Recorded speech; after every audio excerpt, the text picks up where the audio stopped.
చదువు లేదు. బేబీ నేను బయలుదేరుతున్నాను, నువ్వు బీచ్ వరకు వచ్చి. రే ఇలా రారా. చెప్పన్నా. ఫోన్లో ఎవర్రా? నా లవర్ అన్నా. రే నీకు లవర్ ఏంట్రా? ఒకరు కాదన్నా, ముగ్గురు.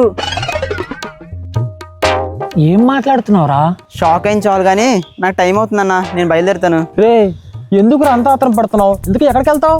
ఎక్కడికంటే ఏది చెప్తావన్యా, నా పిల్లతో ఏకాంతంగా ఉండే చోటుకి వెళ్తున్నాను.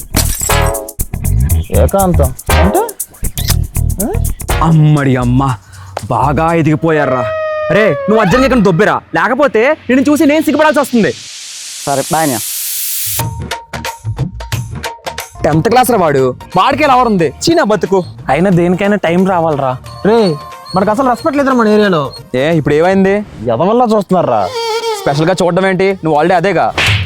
నేను ఎదవైతే నువ్వు కూడా ఎదవ్వే. ఆడి చెప్పింది నిజమేరా, ప్రతి ఒక్కడు ఎదవల్లా చూడడమే మనల్ని. అయితే ఇప్పుడు ఏంటి, మీకు రెస్పెక్ట్ కావాలి అంతేగా? అంతే. అయితే చచ్చిపోండిరా. రెస్పెక్ట్ ఏంటి, దండేసి దండం కూడా ఆడతారు, దినకారం రోజు స్వీట్ కూడా ఆడతారు. లవర్ లేదని నేను బాధపడుతుంటే రెస్పెక్ట్ కావాలి. రెస్పెక్ట్